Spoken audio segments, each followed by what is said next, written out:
Hey everybody, it's Party Elite, and today we're taking a look at an upcoming strategy game that takes us all the way back to Prohibition-era Chicago. Developed by Romero Games and published by Paradox Interactive, Empire of Sin will be releasing on everything from Windows computers to PS4, Xbox One, Mac computers, and the Nintendo Switch. The game was only announced earlier this year, but there's a fair bit of interesting information out there already. I'm really intrigued by the ideas being tossed around here. I'm a fan of the era, and I'm very curious to see how it all gets translated into a strategy and tactics game. We've seen it attempted before, but I'm hoping Empire of Sin hits the nail on the head.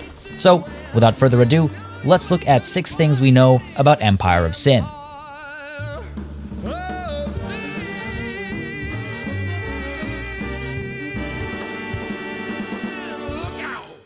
The setting.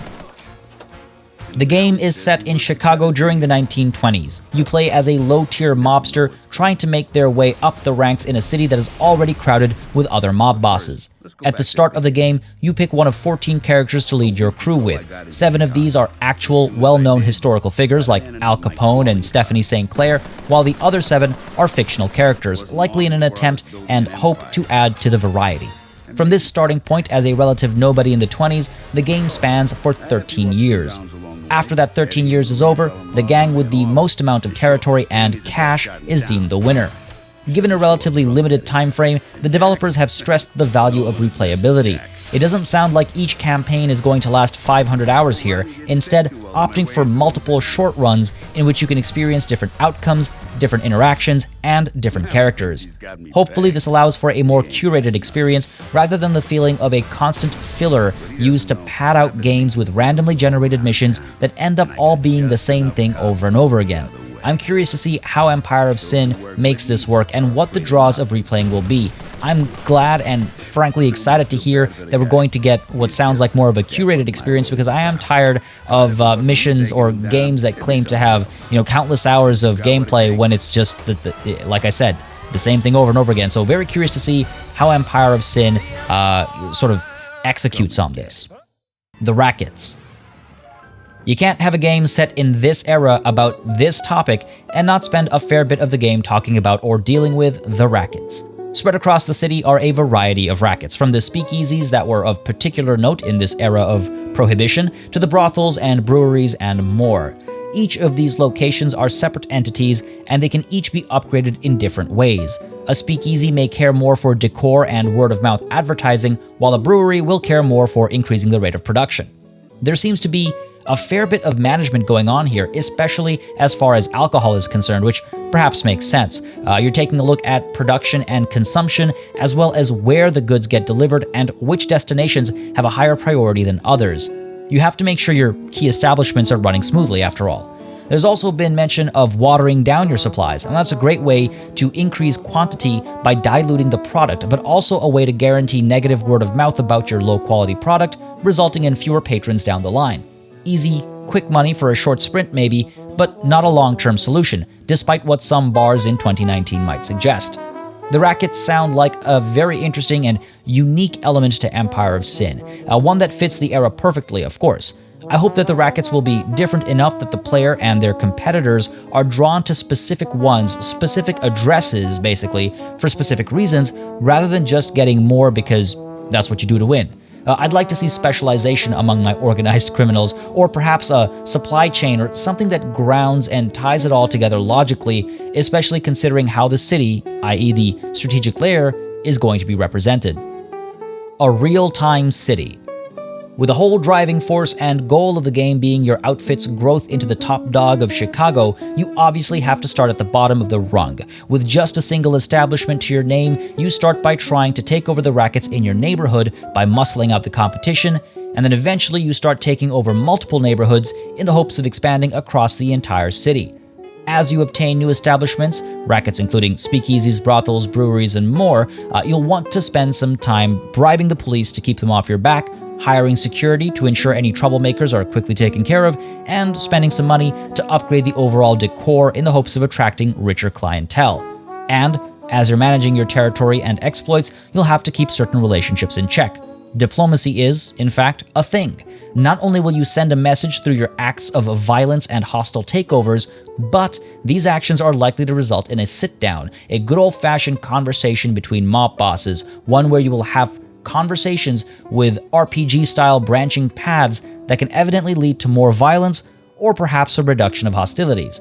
Alliances can be forged, though we don't have too much information there, and treachery is an element as well. There's mention of poisoning the alcohol that you ship out in an attempt to perhaps sabotage your friends or hurt your enemies if you're able to sneak some shipments over to them.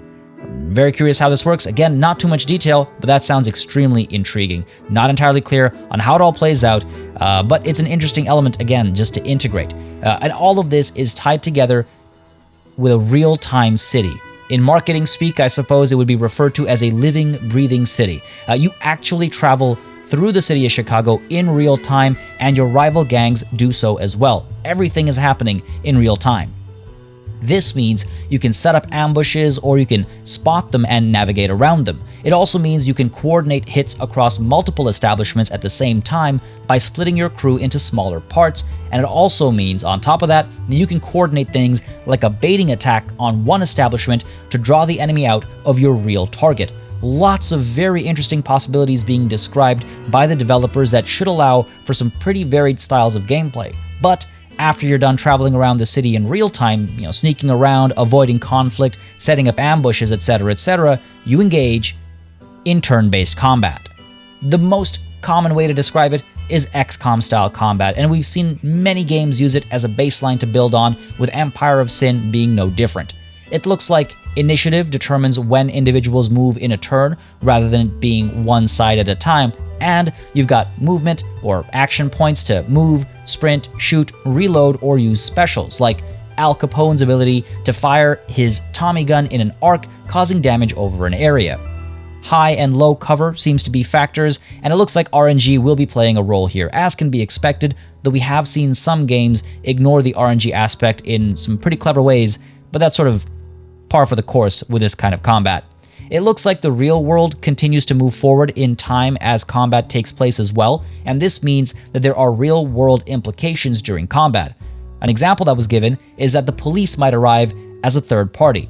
Now, we don't know the details on how this might play out, but it'd be interesting to see if there's a chance of an untainted officer leading cops against you both, or perhaps there might be a chance of the officer that shows up and he's either in your or your opponent's pocket. What happens then?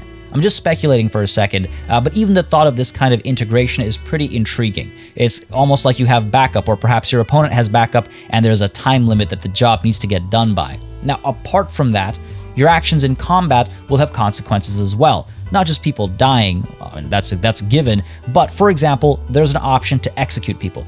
A brutal way to kill the enemy, but it also sends a message to the targeted family, drawing their ire. As far as weapons are concerned, we've seen melee with weapons such as crowbars, knuckle dusters, batons, and knives, and we've seen ranged weapons like shotguns, handguns, submachine guns, rifles, and we've also seen throwables like grenades, dynamite, and perhaps bricks. Let's move on. Let's talk about tools of the trade. All characters can be equipped with a primary weapon and a secondary weapon, each which comes with an ammo type slot as well. I imagine we're going to see standard ammunition as well as an armor-piercing variant, and perhaps some variants that bring status effects with them. I expect there will be options that cause more damage but are perhaps more expensive or rarer, and if nothing else, this allows for some experimentation with approaches. We also see a melee weapon slot and an equipment slot. We've seen the latter used for armor, but I wonder if it's more of a generic slot. If so, I'm curious what else might go in there. We've also seen 2 utility slots.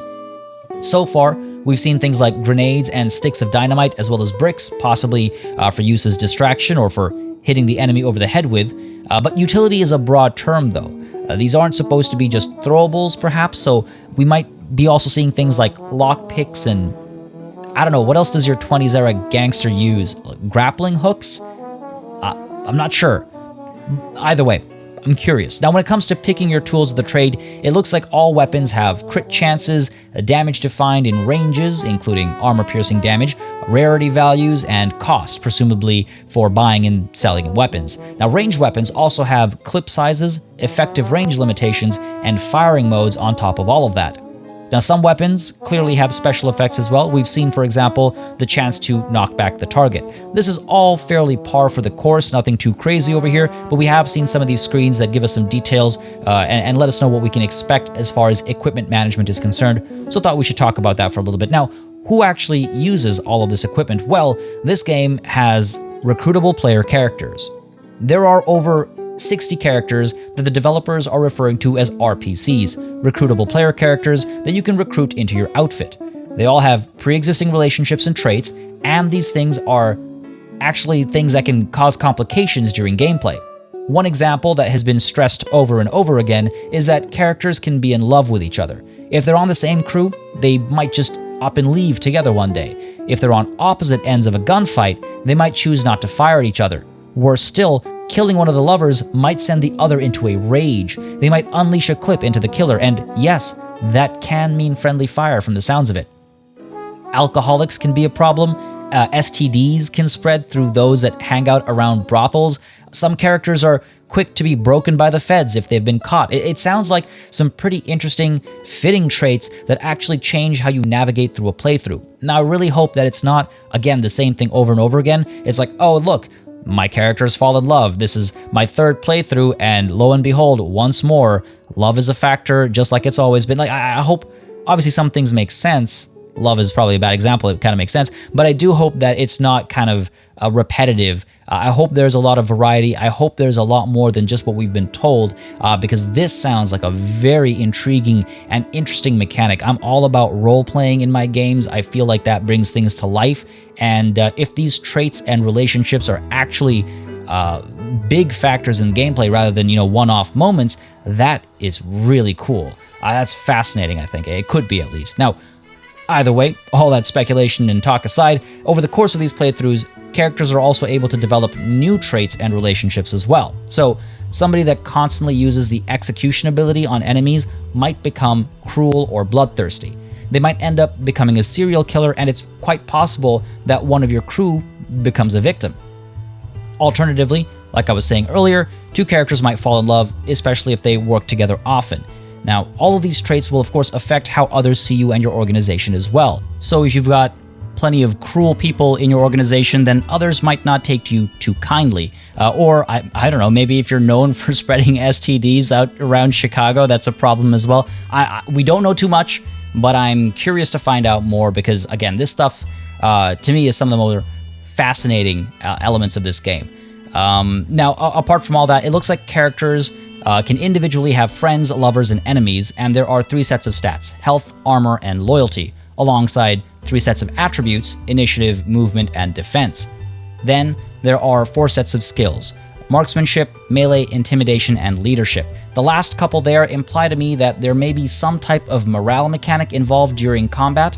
Between those and the loyalty stat, I hope to see some interesting emergent storytelling moments in the middle of tactical combat. And finally, to top it all off, characters have special abilities as well as perk-style abilities. Now, I don't know if these are for all characters or limited to just the mob bosses, but they should allow for some good tactical decision-making moments. With a spring 2020 release date set as the current target, Empire of Sin is not that far off. I'm hoping to cover the game on this channel as much as possible closer to release, at least with the hopes of reviewing it eventually, so make sure you subscribe if you don't want to forget about it. I hope this video has given you some insight on a game that looks like a pretty interesting approach to a subgenre we've been seeing a lot lately. As always, I'm curious to hear your thoughts. Like I say always, when I'm excited about the game, I want to know how other people feel about it, if they've seen stuff that I might have missed, and if they have any concerns that we should take into consideration. Always curious to hear your thoughts, so let me know in the comments down below. A massive thanks goes out to all of my channel members and patrons for supporting the channel on a monthly basis. You keep us alive and running smoothly, and a big ol' thanks goes out to each and every one of you for watching. Until next time, cheers. The Empire